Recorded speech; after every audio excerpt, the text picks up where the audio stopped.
years. Thank And you. sir, Honorable what- MB Shreyans Sir, Kumar ji, sir, please. Honorable sir, MB with this Shreyans word, sir, Kumar ji. I conclude. Honorable MB Shreyans Kumar ji, absent, Gallery please. 4. Gallery The number Finance 4, Minister please. stated that the budget proposal rests on 6 pillars, sir. However, in reality, these 6 pillars rest on 6 enemies of the mind. That is Kama, Krodha, Lobha, Moha, Mada, and Matsarya. Kama, with a lust for more power, and Lobha, greedy to capture power. The Finance Minister has eyed on the ensuing election in West Bengal, Kerala, Assam, and Tamil Nadu, and promised allocation of road infrastructure. The people of the states cannot be swayed away by moha created by the Finance Minister. So the budget has shown Krodha and Mada, that false pride or ego, and Matsarya, envy, on the flagship program of UPA government and the world's largest rural employment guarantee program, sir, MNREGA, with a reduced allocation of 38,500 crores, that is 34% reduction. If this is an indication, the next budget will be the last nail in the coffin of the MNREGA, sir.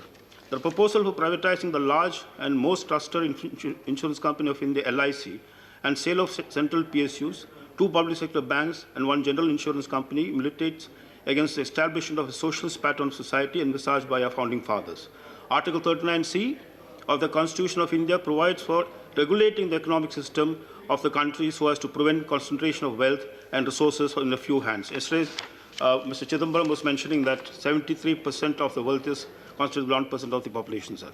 The allocation of 65,000 crore, that's for 1,100 kilometers national highway in Kerala, is welcome. But several other demands of the state of Kerala has not been considered, sir. Kerala wanted the centre to increase the share in various welfare pension schemes, at present ranging from 300 to 500 per month to at least 1,000 rupees per month. Kerala is currently giving welfare pension of 1,600 per month to 49 lakh pensioners, with a direct transfer benefit of 30,743 crores, sir. Price stability for commercial crops not considered.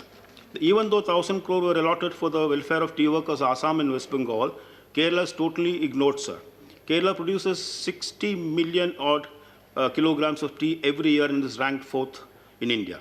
Kerala's demand for Trivandrum-Kasaragod semi-high-speed rail project, setting off AIMS, Shabri Rail project, which aims to put the hill shrine into the railway network, has totally ignored, sir. The long-pending demand for special railway zone for Kerala is not considered. So there's nothing in the budget which addresses the key aspect of indigenization of solar hardware. India's current annual demand for solar cell manufacture is 20 gigawatts, whereas its current average annual capacity is only 3 gigawatts. And we have increased the duty from 5 to 15%. Finance Minister claims that there is an increase of 137% in the budget outlay for health. This is nothing jugglery of figures, sir.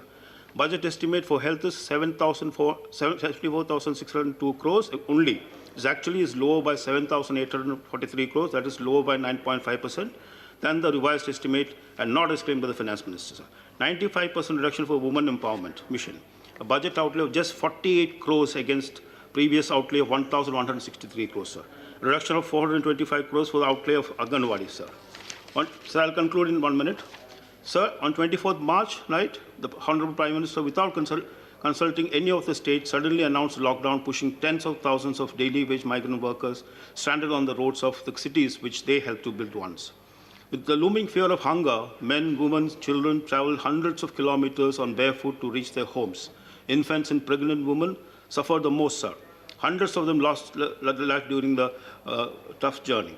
All states were stunned due to the sudden announcement of lockdown at the center, roped in the dark.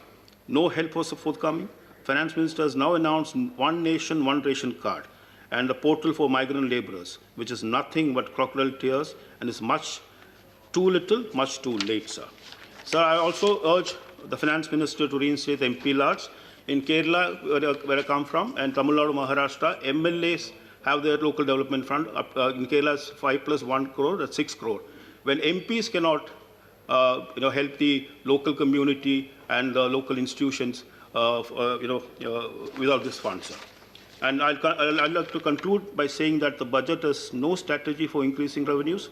With a poor track record of generating non-tax revenues, the BJP government budget makes several false and lofty promises for increased spending on infrastructure, etc., with hardly anything at hand to spend, sir. Thank you. Thank you, Honorable Shreyans Kumar ji.